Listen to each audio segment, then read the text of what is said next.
Everyone.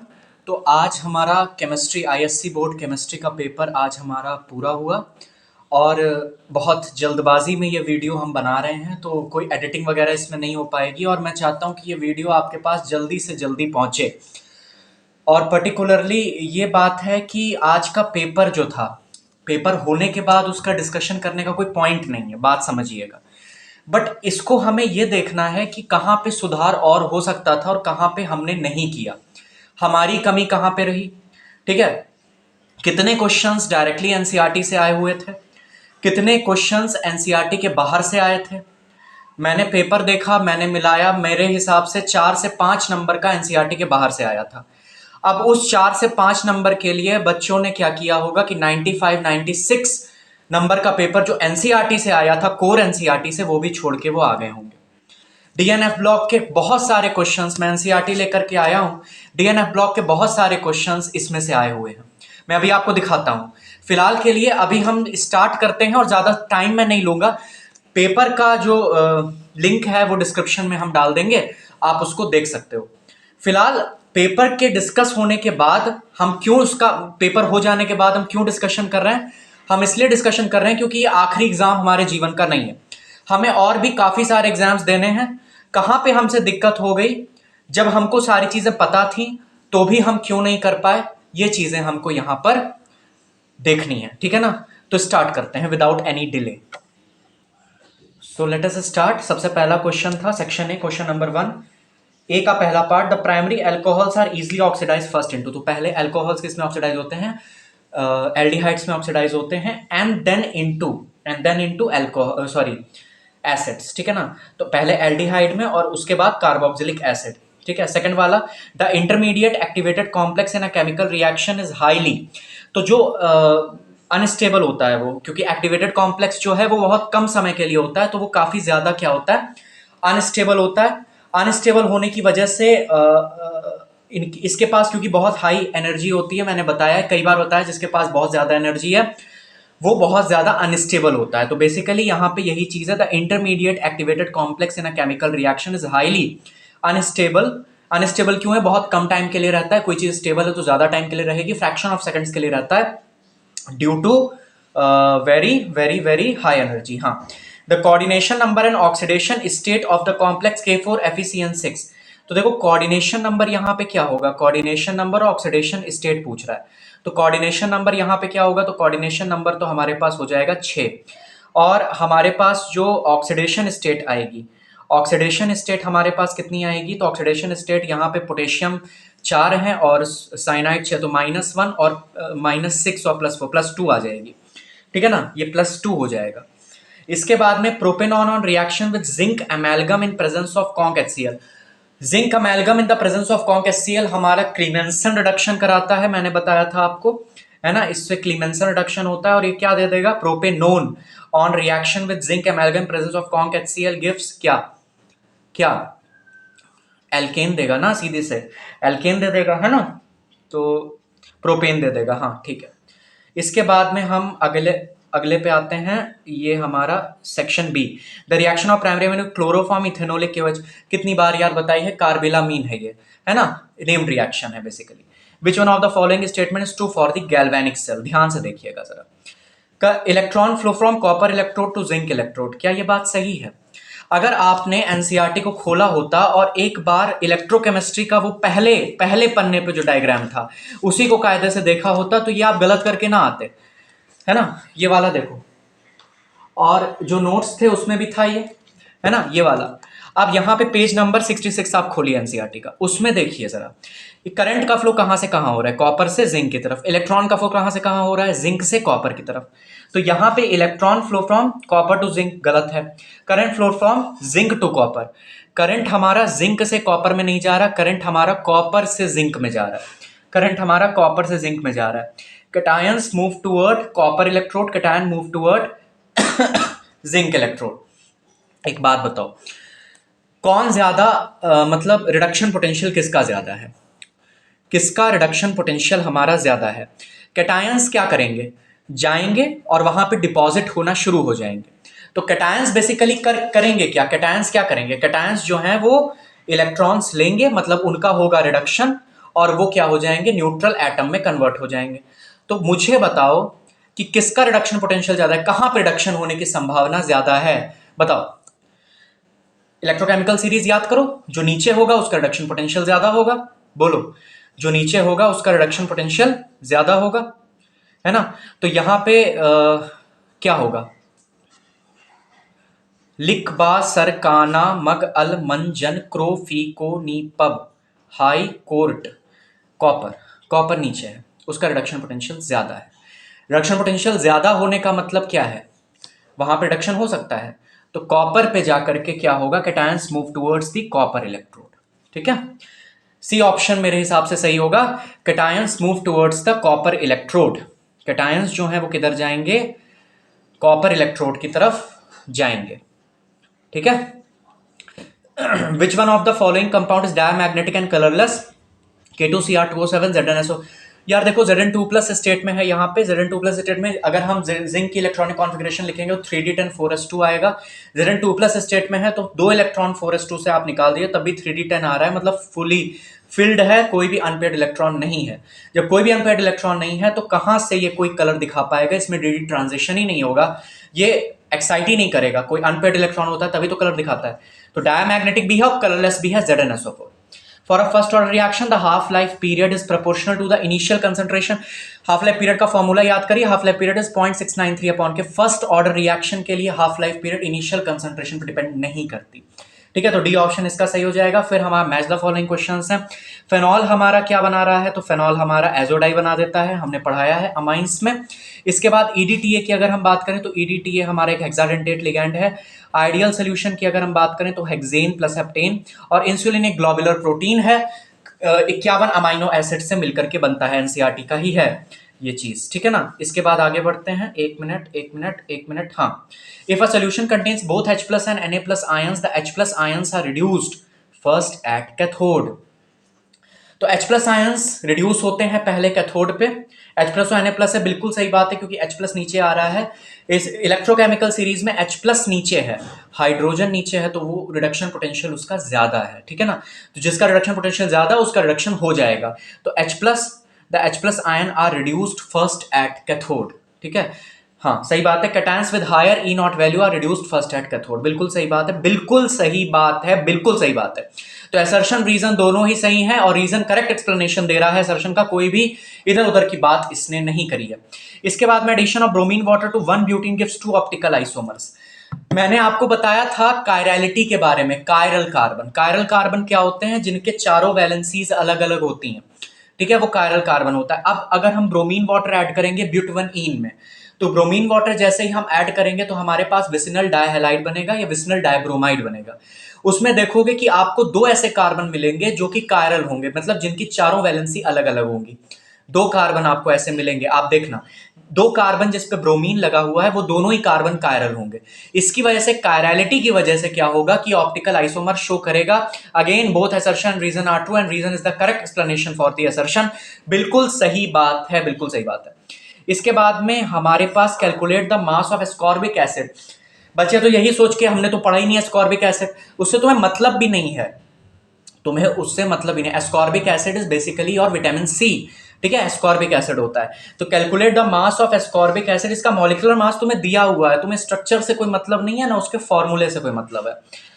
That should be dissolved in 155 gram of acetic acid. Wait of solvent दिया गया है, weight of solute जो कि ascorbic acid है उसका मॉलिक्यूलर वेट दिया गया है, ठीक है, और डिप्रेशन इन फ्रीजिंग पॉइंट दिया गया है। फॉर्मूला लगाते सीधे सीधे आंसर आएगा और इसमें तो डिसोसिएशन भी नहीं हो रहा, तो वैन हॉफ फैक्टर हमारा 1 हो जाएगा, ठीक है। तो हमारे पास क्या आ जाएगा, delta TF is equal to KF into WB into 1000 upon molecular mass of solute into weight of solvent. तो ये आपका फॉर्मूला एनसीईआरटी में था, सीधे आपके पास तो कैलकुलेटर भी है, आप आराम से कर लोगे।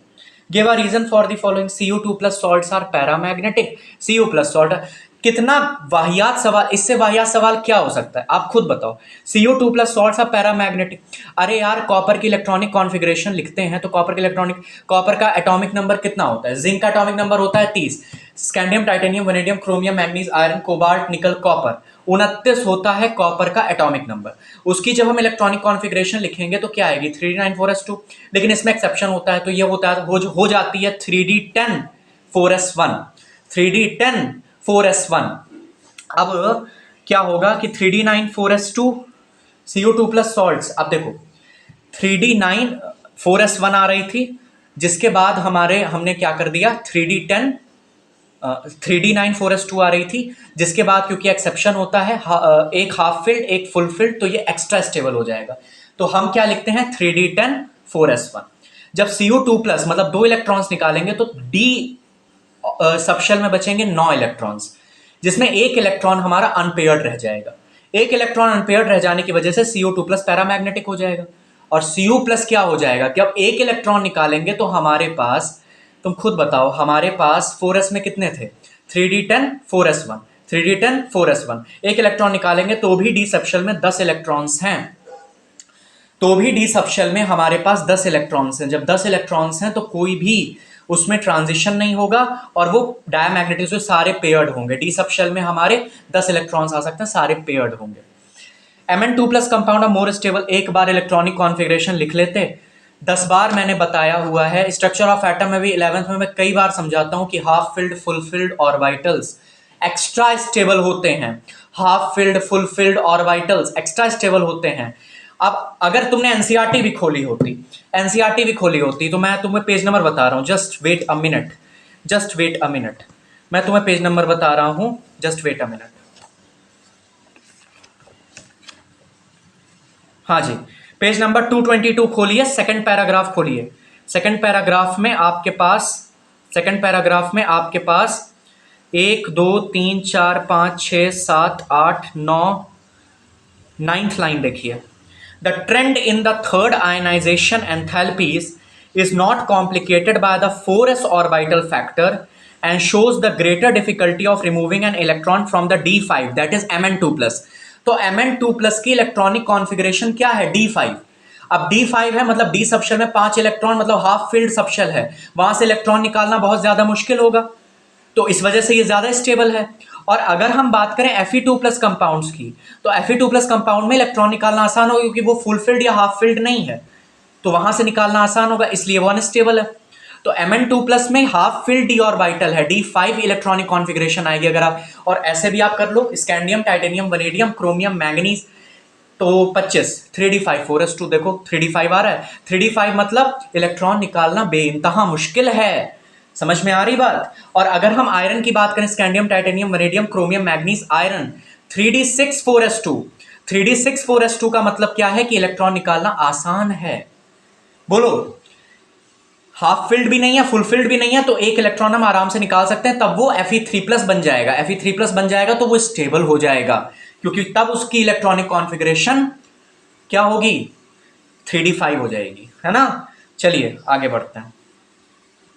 बेटा आपको डीमोटिवेट होने की जरूरत नहीं है, वीडियो बिल्कुल भी डीमोटिवेट होने के लिए नहीं है, आपको बस अपना बेस्ट देना था पढ़ के, ठीक है। और बायो में भी यही स्ट्रैटेजी रखनी है, एनसीईआरटी की एक एक एक एक लाइन अच्छे से पढ़ लेनी है और पीवाईक्यू कर लेने हैं, ठीक है। मैंने 2 चीजें बोली थी केमिस्ट्री के लिए, एक एनसीईआरटी एक PYQ, NCERT PYQ, NCERT PYQ. जो क्वेश्चन एनसीईआरटी में 4 नंबर के नहीं है, 4 से 5 नंबर के एनसीईआरटी में नहीं है, वो पीवाईक्यू में है, ठीक है, आप देख लेना। इसके बाद में ethyl chloride is treated with aqueous KOH। अरे कौन सी रिएक्शन है ये, C2H5Cl, aqueous KOH solution C2H5OH बना देगा, पानी निकल जाए, HCl निकल जाएगा, है ना। सब्स्टिट्यूशन है सीधे सीधे। Chlorobenzene is treated with ammonia, ये वाली भाई तुमको एनसीईआरटी सॉरी पीवाईक्यू में कई बार तुमको बताई गई थी। Chlorobenzene is treated with ammonia at 573 kelvin and high pressure, ठीक है ना। ये एनसीईआरटी की रिएक्शन नहीं है, ये पीवाईक्यू में थी, ठीक।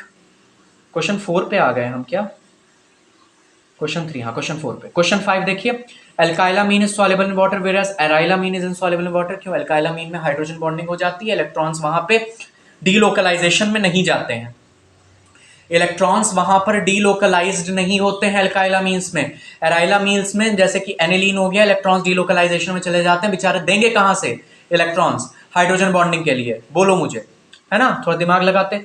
मेथाइलामीन is stronger base than methyl alcohol, Methylamine is a stronger base than methyl alcohol. Methylamine, CH3NH2, methyl alcohol, CH3OH. ठीक है। अब मेथाइलामीन पे नाइट्रोजन के पास लोन पेयर ऑफ इलेक्ट्रॉन होता है और ऑक्सीजन के पास भी लोन पेयर ऑफ इलेक्ट्रॉन होता है, लेकिन देना कौन चाहेगा? जो लेस इलेक्ट्रोनेगेटिव होगा। ऑक्सीजन सेकंड मोस्ट इलेक्ट्रोनेगेटिव है ना? सेकंड मोस्ट इलेक्ट्रोनेगेटिव है। नाइट्रोजन कम इलेक्ट्रोनेगेटिव है ऑक्सीजन से। इस वजह से मेथाइलामीन आराम से इलेक्ट्रॉन्स दे देगा, इसलिए वो अच्छा बेस है। एसिड क्या है? जो इलेक्ट्रॉन्स लेते हैं। बेस क्या है? जो इलेक्ट्रॉन्स देते हैं।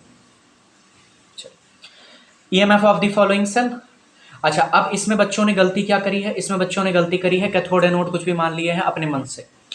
मैंने बताया था कैथोड वो होता है जिसका रिडक्शन पोटेंशियल ज्यादा होगा, वो कैथोड होगा। जिसका रिडक्शन पोटेंशियल कम होगा वो एनोड होगा। रिडक्शन पोटेंशियल किसका ज्यादा है?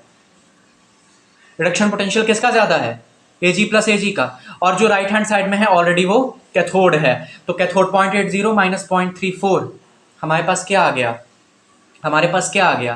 0.80 माइनस 0.34 ई नॉट की वैल्यू आ गई। अब ई सेल निकालना है। E cell is equal to E naught minus 0.059 upon n factor. यहां पे क्या लेंगे? 2 लेंगे, क्योंकि 2 इलेक्ट्रॉन का नेट चेंज आएगा आपके पास। जब आप CO को CO2 प्लस में करोगे और Ag प्लस को Ag में करोगे तो वहां आप 2 से मल्टीप्लाई करोगे, क्योंकि नेट सेल रिएक्शन में हमारे पास इलेक्ट्रॉन्स नहीं आते हैं, तो यहां पे 2 इलेक्ट्रॉन्स का चेंज आएगा। तो E cell is equal to E naught cell minus 0.059 upon 2 log to the base 10। ठीक है, log टू द बेस 10। किसकी कंसंट्रेशन ऊपर लिखेंगे? तो हम लिखेंगे भाई, एक मिनट मैं रिएक्शन लिखता हूं, मैं आपको आंसर ही बता देता हूं। तो बेटा इस वाले क्वेश्चन में जो आपकी ईएमएफ की वैल्यू आ रही है वो 0.44 वोल्ट आ रही है, जिसमें हमने CO2 प्लस की कंसंट्रेशन को ऊपर रखा है और Ag प्लस कंसंट्रेशन को नीचे रखा है। क्योंकि कॉपर हमारा एनोड इन्होंने बनाया है, एनोड पे ऑक्सीडेशन होता है, तो रिएक्शन बनेगी Cu gives us CO2 plus plus 2 electron. और Ag को इन्होंने बनाया है कैथोड, तो यहाँ पे रिएक्शन बनेगी Ag plus plus 1 electron gives us Ag। तो यहाँ पे जब हम इसको सॉल्व करेंगे तो ईएमएफ की वैल्यू 0.44 वोल्ट आ रही है, 0 से ज्यादा है, तो ये सेल रिएक्शन हो जाएगी। ठीक है, इस कॉम्बिनेशन के साथ आगे बढ़ते हैं। इसके बाद में बेटा डीएनएफ ब्लॉक से कुछ 2 रिएक्शंस आई थी जो हर बार पूछी जाती हैं, K2Cr2O7 और KMnO4। 2 रिएक्शंस थी। इसमें आपको पता होना चाहिए कि I माइनस किस में कन्वर्ट होगा? I2 में कन्वर्ट होगा। KMnO4 में हमारे पास किस में कन्वर्ट होगा? क्योंकि एसिडिक मीडियम दे रखा है, तो KMnO4 किस में कन्वर्ट हो रहा है? KMnO4 कन्वर्ट हो रहा है Mn2 प्लस में। ठीक है, तो I माइनस किस में कन्वर्ट होगा? I2 में। तो हमारा जो Ki है, एक मिनट मैं क्वेश्चन खोल लेता हूँ। KMnO4 plus H2SO4 plus Ki, तो Ki की जगह पे हमारे पास 10 आ जाएगा। इसके बाद और प्रोडक्ट्स क्या बनेंगे? K2SO4 बनेगा, MnSO4 बनेगा, Mn2 प्लस में कन्वर्ट हो गया, आयोडीन बनेगा, और कितने पानी बनेंगे? 8 H2O बनेगा और 5 आयोडीन बनेगा। इसके बाद K2Cr2O7, H2SO4 और H2S। इसमें हमारे पास क्या होगा? तो हमारे पास K2SO4 बनेगा, 2 मॉलिक्यूल्स ऑफ K2SO4 बनेगी, वो आप बैलेंस कर सकते हो फिलहाल। ठीक है, 2 मॉलिक्यूल्स ऑफ K2SO4। Cr2SO4 3 बनेगा, क्योंकि Cr3 प्लस में चला जाएगा, एसिडिक मीडियम है इस वजह से। इसके बाद में हमारे पास 8 पानी और 3 ऑक्सीजन निकलेंगे। तो ये आपको ध्यान रखना है। यहाँ पे ये कई बार रिएक्शन पूछेगी, मैंने बोला था इसको रट लेना, एज इट इज रट लेना। प्रीवियस ईयर में कई बार आई हुई हैं डीएनएफ ब्लॉक से। KMnO4 K2Cr2O7 हर बार पूछी जाती है। Ethanol from Grignard reagent. अब कितनी बार मैं बताऊं ग्रिग्नर्ड रिएजेंट से इथेनॉल कैसे बनाएंगे? इथेनॉल ग्रिग्नर्ड रिएजेंट से कैसे बनेगा बताओ मुझे। तो ये reaction as it is NCERT में दे रखी है। हमारे पास हमने क्या लेना है? फॉर्मल्डिहाइड लेना है। फॉर्मल्डिहाइड को हमें ट्रीट करा देना है CH3MgBr के साथ। ठीक है, CH3MgBr के साथ फॉर्मल्डिहाइड प्लस CH3MgBr हमें इथेनॉल दे देगा अपॉन हाइड्रोलिसिस। ठीक, diethyl ether from sodium ethoxide. Diethyl ether from sodium ethoxide. अब सोडियम एथॉक्साइड क्या होगा? NaOCH3। सोडियम एथॉक्साइड यही होगा। ठीक है, इसके साथ में हम क्या लेते हैं? सोडियम एथॉक्साइड क्या होगा? CH3O माइनस Na प्लस, नहीं C2H5O माइनस Na प्लस, है ना? C2H5O minus Na plus. और यहाँ पे ये सोडियम एथॉक्साइड है और डायथाइल ईथर बनाना है, C2H5O C2H5। कैसे बनाएंगे? रिएक्शन बताई थी, विलियमसन सिंथेसिस है और कुछ नहीं है ना, विलियमसन सिंथेसिस है। इसमें कोई क्या यूज करेंगे, एक तो हमारे पास ये दिया हुआ है सोडियम एथॉक्साइड, सोडियम एथॉक्साइड हमने लिया C2H5O Na, ठीक है। इसके बाद हम क्या करेंगे, तो इसके बाद हम जो है इसको C2H5Br के साथ ट्रीट करा दें, किसी के भी साथ ट्रीट करा दो, NaBr बन जाएगा और यहाँ पे डायथाइल ईथर बन जाएगा। समझ में आ गई बात। सोडियम एथॉक्साइड था C2H5O- Na+, इसको हमने ट्रीट किसके साथ करा दिया, इन the presence of dry ether, किसके साथ ट्रीट कराया, C2H5Br के साथ। तो यहाँ पे NaBr निकल गया और डायथाइल ईथर बन गया, ठीक। इसके बाद में अगर आपको ये नहीं आती थी तो चॉइस है, an organic compound C2H6O। C2H6O 2 carbon हैं, ठीक है, 2 कार्बन हैं, 3 और 4, 3 CH3CH4, अच्छा C2H6O 2 कार्बन है, मतलब ये प्रोपेनोन तो नहीं है। On heating with conc H2SO4, अच्छा कॉन्क H2SO4 हम एल्कोहल पे यूज करते हैं, हमें याद आ गया। C2H5OH है ये, इथाइल एल्कोहल है ये, ठीक। Conc H2SO4 at 413 kelvin, 413 kelvin, not 443 kelvin, ठीक है। ये 413 केल्विन पे अपने लिया है, तो ये 413 केल्विन पे क्यों लिया है, ये क्या देगा, ये ईथर देगा, समझ में आ रही। Gives neutral compound B, neutral compound B मतलब डायथाइल ईथर हमें मिल जाएगा, C4H10O, C2H5O, C2H5, ठीक है, डायथाइल ईथर मिल गया। Compound be on treatment with PCl5, अब इसका जब हमने ट्रीटमेंट कराया PCl5 के साथ, gives product which on subsequent treatment with KCN yields compound C3H5N। अच्छा, तो सबसे पहले जब इस कंपाउंड का जैसे डायथाइल ईथर का हम जब PCl5 के साथ ट्रीटमेंट कराएंगे तो क्या होगा, C2H5O, C2H5, ये हमारे पास ये है C2H5O, C2H5, और जब हम इसका PCl5 के साथ ट्रीटमेंट कराएंगे तो क्या होगा, है ना, ये B है और B का हम ट्रीटमेंट करा रहे हैं PCl5 के साथ, तो क्या मिलेगा हमको। अब मुझे एक बात बताओ, ये जो C2H5O, C2H5 है, PCl5 के साथ ट्रीट करने पे क्या एक मॉलिक्यूल से काम चल जाएगा, नहीं चलेगा, 2 मॉलिक्यूल लेने पड़ेंगे, 2 PCl5 के मॉलिक्यूल लेने पड़ेंगे, ठीक है। तो C2 यहाँ पे क्या बनेगा, 2 C2H5Cl बन जाएगा हमारे पास, ठीक है, मतलब ethyl chloride, 2 molecules of ethyl chloride हमारे पास बन जाएंगे, ठीक। तो ये हमारे पास आ गया gives a neutral compound which on subsequent treatment with KCN, इसको जो हम KCN के साथ डालेंगे तो एथाइल साइनाइड बन जाएगा।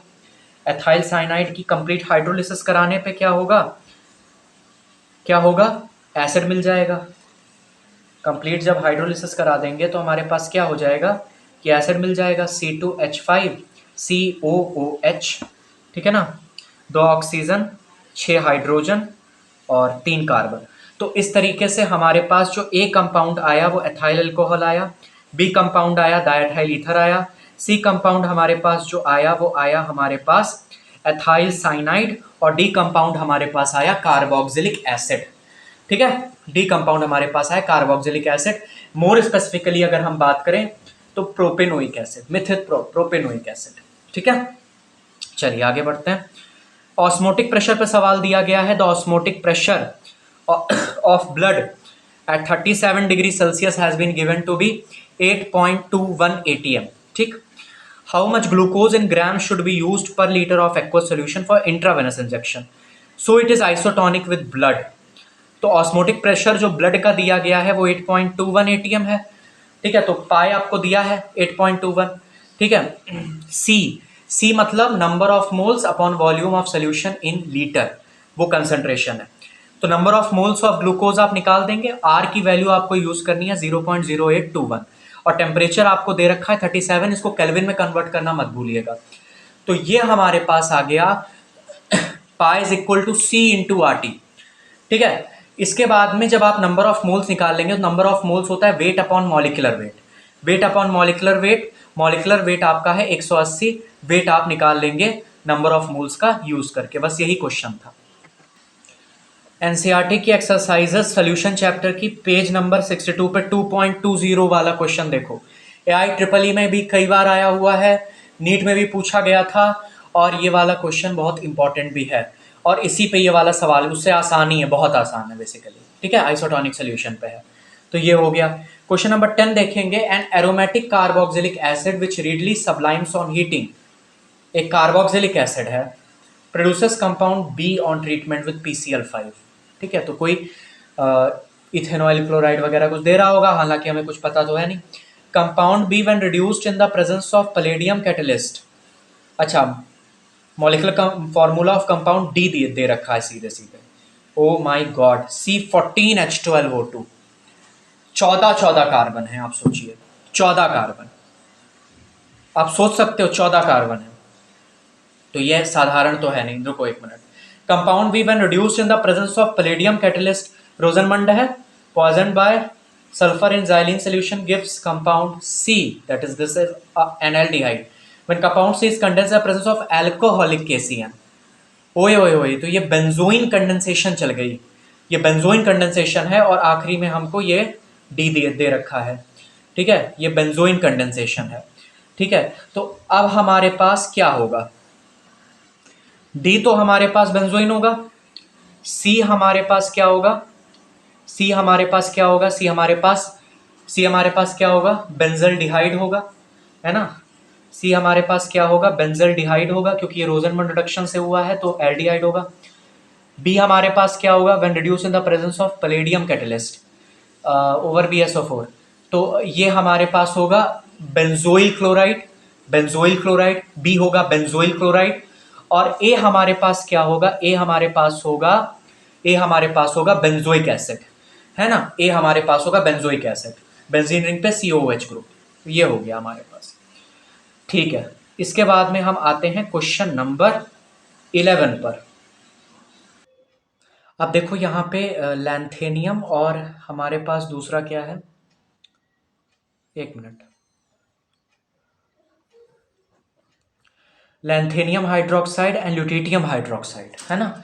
दोनों में से जो लैंथेनियम हाइड्रोक्साइड है और ल्यूटिटियम हाइड्रोक्साइड है, उसमें क्या है? उसमें ज़्यादा बेसिक कौन है? तो लैंथेनियम हाइड्रोक्साइड इसमें है, इसकी ज़्यादा बेसिक है। क्यों है? एनसीईआरटी खोलो जरा। NCERT page number 235, atomic and ionic sizes.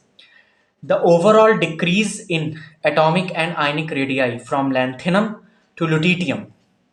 The lanthanoid contraction is a unique feature in the chemistry of the lanthanoids. ठीक है, तो क्या होता है ओवरऑल कि जैसे हम लैंथेनम से ल्यूटिटियम की तरफ जाते हैं, वैसे वैसे हमारा साइज लैंथेनॉइड कॉन्ट्रैक्शन की वजह से क्या होता है? घटता है। अब समझ लो कि तुम्हारा जो कैटायन है वो धीरे धीरे धीरे धीरे छोटा हो गया, हमारा कैटायन धीरे धीरे धीरे धीरे छोटा हो गया। जब कैटायन हमारा छोटा हो गया तो क्या होगा? उसके पास ज्यादा पोलराइजिंग पावर आ जाएगी, उसके पास ज्यादा पोलराइजिंग पावर आ जाएगी। Due to lanthanide contraction size of this ion decrease होगा, और उसकी वजह से क्या होगा कि हमारे पास क्या आएगा कि जैसे जैसे हमारा साइज छोटा हो जाएगा, क्योंकि हमारा जो डिक्रीज हो रहा है वो लैंथेनम से ल्यूटिटियम में हो रहा है, साइज कम होगा। साइज कम हो जाने की वजह से कोवेलेंट कैरेक्टर बढ़ जाता है, कोवेलेंट कैरेक्टर बढ़ने की वजह से हमारे बेसिक कैरेक्टर में ऐसा ट्रेंड देखने को मिलता है। ठीक है, मैं अभी आपको दिखाता हूं एक चीज और। तो बेसिकली क्या है कि जैसे जैसे हम जाएंगे लैंथेनियम से ल्यूटेटियम की तरफ, साइज कम होता है। साइज कम होने की वजह से क्या होता है? कोवेलेंट कैरेक्टर बढ़ता है, तो बेसिसिटी डिक्रीज करती है। फजान रूल है बेसिकली, क्लास 11th में आप पढ़ते हो। Smaller the size of cation, larger the size of anion, greater is the polarizing power of the cation. ठीक है ना, तो पोलराइजिंग पावर बढ़ती है, उससे कोवेलेंट कैरेक्टर बढ़ता है, उससे बेसिक स्ट्रेंथ कम हो जाती है। ये एक क्वेश्चन मैं कह सकता हूं ये थोड़ा सा कठिन था, क्योंकि डायरेक्टली एनसीईआरटी में नहीं है। हाउएवर इतना दिया है कि जब आप लैंथेनम से ल्यूटेटियम की तरफ जाओगे तो साइज कम होगा। अब जो बच्चा यहां से दिमाग लगा पाए वो लगा ले, कि भाई लैंथेनम से ल्यूटेटियम की तरफ जाएंगे तो साइज कम होगा, और बेस वो अच्छे होते हैं जो इलेक्ट्रॉन्स आराम से दे दें। तो सीधी सी बात है, जब साइज कम होगा तो न्यूक्लियर फोर्स ऑफ अट्रैक्शन बढ़ जाएगा। जब न्यूक्लियर फोर्स ऑफ अट्रैक्शन बढ़ जाएगा तो जो ल्यूटेटियम है, क्या वो दे पाएगा? कोई भी आयन उसका होगा, क्या वो इलेक्ट्रॉन्स दे पाएगा? नहीं दे पाएगा। लैंथेनम दे देगा क्योंकि उसका साइज बड़ा है। यहां से जो दिमाग लगा ले थोड़ा सा, डायरेक्टली तो नहीं लिखा है, लेकिन ये आपको कॉन्सेप्ट पता होगा अगर कि हमारा जो बेस है वो बेसिकली बेस हमारा क्या करता है, इलेक्ट्रॉन्स देता है, तो यहां से आप लगा सकते हो दिमाग, ठीक है ना। डायरेक्टली एनसीईआरटी में नहीं दिया था, मैं पेपर खोल रहा हूं फिर से। इसके बाद में transition elements are used as, क्या लिखा है, transition elements and their compound act as catalyst, क्योंकि उनकी वेरिएबल ऑक्सीडेशन स्टेट होती है। आप खोल लीजिए page number, page number, page number, page number, page number, page number, कौन सा पेज नंबर है भाई? Page number 230। और कैटालिटिक प्रॉपर्टीज में देखिए, also because the transition metal ions can change their oxidation states, बिल्कुल लास्ट लाइन है, they become more effective as catalyst. और effect of increasing the concentration of the reactant at the catalyst surface, also weakening of the bonds in the reacting molecule, the activation energy is lowered। ठीक है, तो ये आपको लिख देना था कि एक तो वेरिएबल ऑक्सीडेशन स्टेट होती है, एक तो हमारी जो होती है वेरिएबल ऑक्सीडेशन स्टेट होती है, और अनस्टेबल इंटरमीडिएट बनता है यहाँ पे। ये दो चीजें आप लिख सकते थे, ठीक है। हाउएवर अगर आप यही लिख देते कि वेरिएबल ऑक्सीडेशन स्टेट होती है तो भी बहुत है। सेक्शन सी पे आते हैं। 20% of a first order reaction is completed in 5 minute. 5 minute में 20% कंप्लीट हो गई, मतलब ए नॉट अपॉन ए जब आप करेंगे, क्योंकि हमारे पास जो फॉर्मूला है वो क्या है, t is equal to 2.303 by k log to the base 10, ठीक है।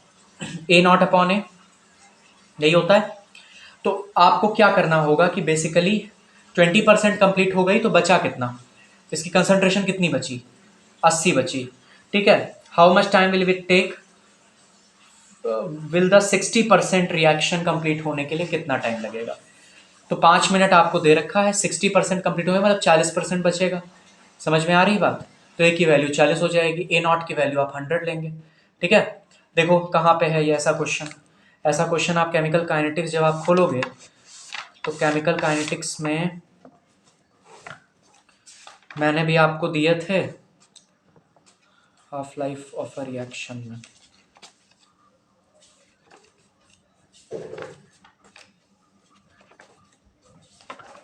एक मिनट, एग्जाम्पल 4.8 देखिए, पेज नंबर 111 पे, पेज नंबर 111 पे 4.8, 99.9% कंप्लीशन करना है। तो आर नॉट की वैल्यू कितनी हो जाएगी, 100 लेंगे, और आर की वैल्यू या ए की वैल्यू हम कितनी लेंगे, तो 100 माइनस 99.99, ठीक है ना। तो वो हम करके हम टी निकाल लेंगे, टाइम निकाल लेंगे, ठीक है। सिमिलरली इसमें भी वही करना था, टाइम हम निकाल लेते हैं, उसके बाद हाफ लाइफ पीरियड निकालनी है। हाफ लाइफ पीरियड हम कैसे निकालते हैं, 0.693 अपॉन के करके, ठीक है। तो पहले केस से आपको क्या करना है, जब आपको 5 मिनट दिया है तो वहां से आप के निकाल लीजिए, क्योंकि सेम ही रिएक्शन है तो के सेम रहेगा, और फिर आप रिएक्शन कांस्टेंट के सेम रहेगा, फिर आप 60% के लिए टाइम निकाल लीजिए, और फिर आप हाफ लाइफ 0.693 अपॉन के करके निकाल सकते हैं। Write the balance chemical is Sandmeyer Wurtz Finkelstein, बहुत सही, ठीक। Give an example, reducing non reducing sugar, biomolecules में खूब बताया हुआ है, सुक्रोज नॉन रिड्यूसिंग शुगर है। डीनेचुरेशन ऑफ प्रोटीन, प्रोटीन के secondary structure, tertiary structure, quaternary structure खराब हो जाता है, प्राइमरी स्ट्रक्चर इंटैक्ट रहता है डीनेचुरेशन ऑफ प्रोटीन करने पे, ठीक है, हीट कर देने पे। Water soluble, fat soluble, 2 gram of benzoic acid shows a depression freezing point, molar depression constant, molecular, what will be the percentage association, alpha निकालना है। और ये सेम सवाल आपको सॉल्यूशन चैप्टर में आखिरी में देखिए, example 2.12, same question with the same values, देख लो, same question with the same values मैंने आपको कराया हुआ है, same question with the same values, example 2.12 देख लो, देख लो।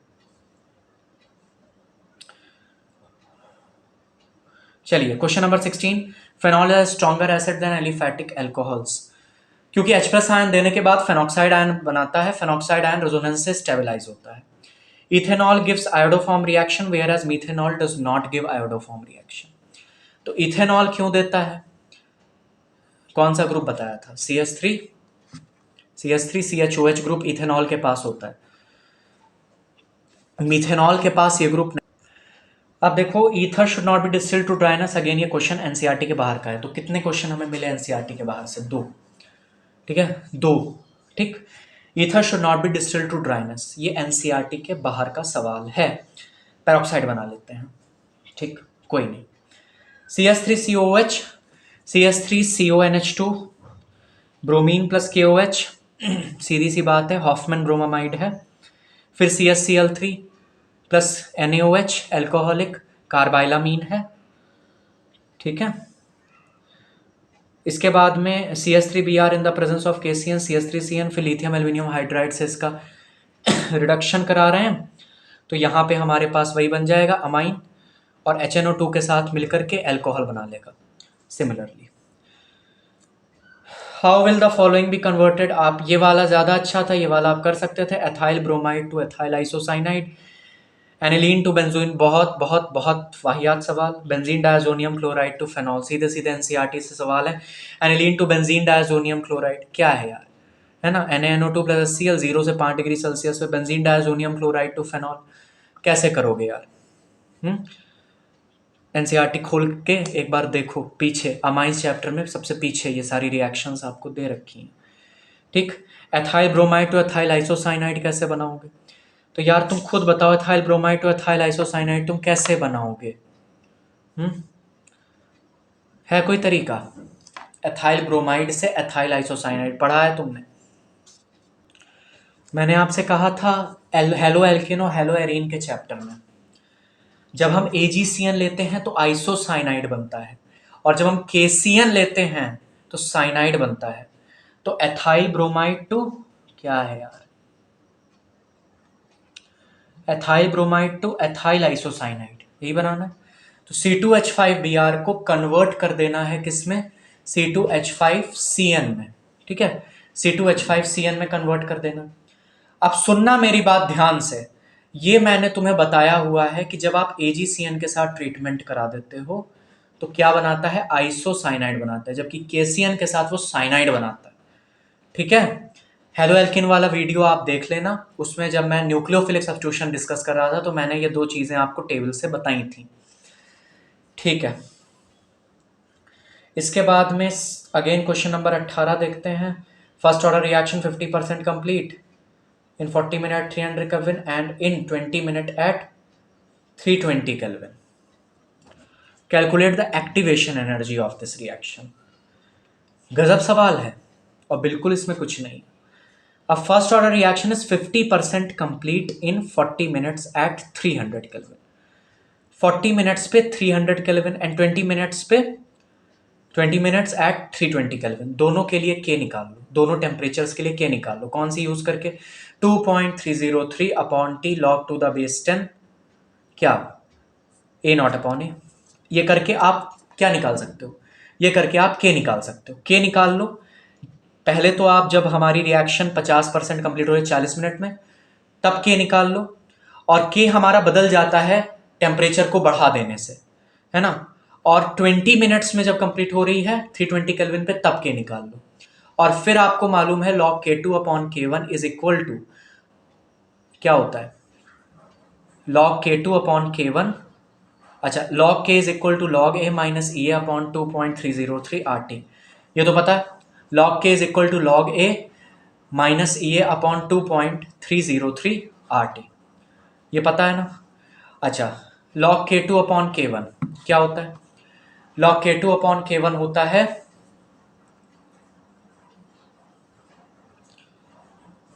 E upon 2.303 R 1/T1 minus 1/T2।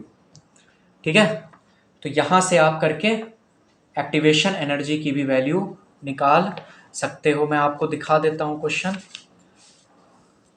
Example 4.10 आप देख लो, एग्जाम्पल 4.11 आप देख लो, केमिस्ट्री 116। ठीक है, पेज नंबर 116। सेक्शन डी पे आते हैं। कैनिजारो रिएक्शन पूछिए, HVZ aldol, acetaldehyde to acetone calcium. अब ये एक तीसरा सवाल एनसीईआरटी के बाहर का, कैल्शियम हाइड्रोक्साइड के साथ रिएक्शन है। फॉर्मल्डिहाइड टू यूरोट्रोपिन, ये चौथा सवाल बाहर का, फॉर्मल्डिहाइड टू यूरोट्रोपिन बनाना है, आप कर सकते हो इसको। ठीक है, ये दोनों ही रिएक्शन प्रीवियस ईयर में दी हुई थी। ठीक, इसके बाद में name the type of isomerism exhibited by the following pair of compounds. सबसे पहले केस में हमारे पास क्या है, लिंकेज आइसोमेरिज्म है। दूसरे केस में हमारे पास हाइड्रेट आइसोमेरिज्म है, पानी के मॉलिक्यूल्स चेंज हो रहे हैं। तीसरे केस में हमारे पास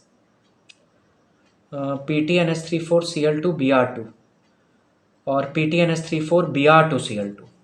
एक तरीके से हम कह सकते हैं कि लिगैंड आइसोमेरिज्म है।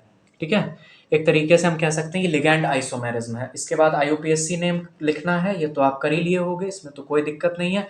मैंने बोला था कि डबल कॉम्प्लेक्स जिसमें होता है वो नहीं आएगा, तो वो नहीं आया है, चिंता मत करिए।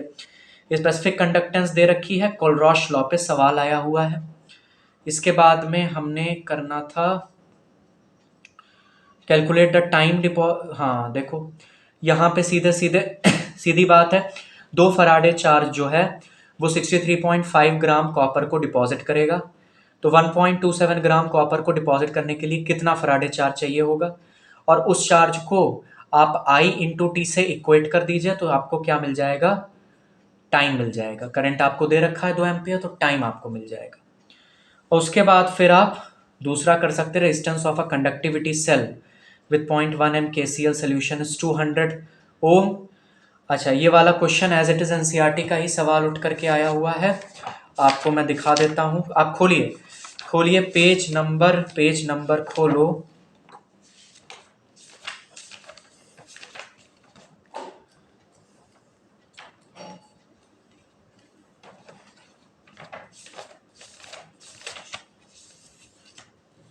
एग्जाम्पल 3.4। ठीक, देख लेना इसको। डेल्टा जी NFE है ना, E नॉट कैसे निकालोगे, E naught cathode minus E not anode. E not तो दे भी रखा है आपको, डेल्टा जी निकालना है माइनस NFE नॉट, सीधे सीधे करके, है ना। लेकिन यहाँ पे n क्या रखोगे, जो बच्चों ने इस क्वेश्चन को अटेम्प्ट किया है हो सकता है उन्होंने गलती करी हो, क्योंकि यहाँ SN4 प्लस SN2 प्लस में कन्वर्ट हो रहा है, पहली चीज तो 2 इलेक्ट्रॉन्स का चेंज है, और Cr3 प्लस में कन्वर्ट हो रहा है, तो यहाँ पे कितने इलेक्ट्रॉन्स का चेंज है, 3 इलेक्ट्रॉन्स का चेंज है। तो बेसिकली 3 2 6 इलेक्ट्रॉन, तो यहाँ पे n की वैल्यू 6 आएगी, और F96500 E नॉट की वैल्यू 0.89 दे रखी है। अगर आपकी डेल्टा जी की वैल्यू नेगेटिव आती है तो ये रिएक्शन स्पॉन्टेनियस है, अन्यथा नहीं है। तो ये हमारा पूरा पेपर डिस्कस हो गया। इसके बाद में अगर हम बात करें कि क्या रहा मेरा असेसमेंट, ठीक है, कि क्या रहा मेरा असेसमेंट, तो मेरे असेसमेंट के हिसाब से पेपर वॉज ओवरऑल इजी। ठीक, इसके बाद में अगर आप कह रहे हो कि एनसीईआरटी के बाहर से कितने नंबर का आया था, 4 नंबर का आया था, और उसमें भी वो आपके प्रीवियस ईयर में था, जो 2 रिएक्शंस मैंने आपको बताई वो आपके प्रीवियस ईयर में थी। ठीक, तो जिसने प्रीवियस ईयर अच्छे से किया होगा, 4 नंबर का एनसीईआरटी के बाहर से आया, अगेन आप 95 प्लस हो अगर आपने बाकी चीजें सही करी हैं तो। ठीक है, इसके बाद में अगर आप देखो तो और तो कुछ नहीं है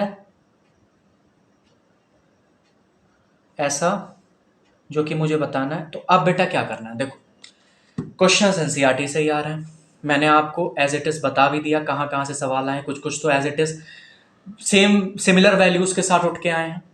तो क्वेश्चंस एनसीईआरटी से आ रहे हैं। हम कर क्यों नहीं पा रहे हैं, क्योंकि हमने प्रैक्टिस नहीं की है ना। हम एग्जाम्पल्स एक बार लगाते हैं, हम सोचते हैं हमने महारत हासिल कर ली, हम नहीं करते हैं, फिर दोबारा उसको देखते भी नहीं। प्लीज मेरा आप सबसे निवेदन है कि आप लोग अच्छे से पढ़ाई करिए, ठीक, और एनसीईआरटी की एक एक लाइन, एक एक एग्जाम्पल अच्छे से करिए। मैंने एग्जाम्पल्स बोले थे आपसे, एग्जाम्पल से सवाल आए भी हुए हैं, ठीक है, तो आप उसको अच्छे से करिए। और अगर टाइम मिले तो आप पीछे के भी क्वेश्चंस देखिए। फिजिक्स में क्या करना है, फिजिक्स में प्रीवियस ईयर क्वेश्चंस करने हैं, अपने किताब के जितने एग्जाम्पल्स हैं वो करने हैं, कोई भी प्रीवियस ईयर क्वेश्चन नहीं छोड़ना, कोई भी एग्जाम्पल नहीं छोड़ना, 2 चीज। केमिस्ट्री में हमने देख लिया, एनसीईआरटी बेस्ड पेपर था, 4 नंबर का बाहर से आया है, जो कि प्रीवियस ईयर क्वेश्चंस में था। इसलिए मैं बार बार कहता हूं कि रट डालो प्रीवियस ईयर, रट डालो प्रीवियस ईयर। क्यों कहता हूं? क्योंकि मेरा भी कुछ अनुभव है। ठीक है। बायो में क्या करना है? एनसीईआरटी करनी है। 2018, 19, 20, 21, 22 के प्रीवियस ईयर क्वेश्चंस करने हैं। उससे पहले के कुछ बाहर एनसीईआरटी के बाहर के आते थे वो नहीं करने। 18, 19, 20, 21, 22 करना है।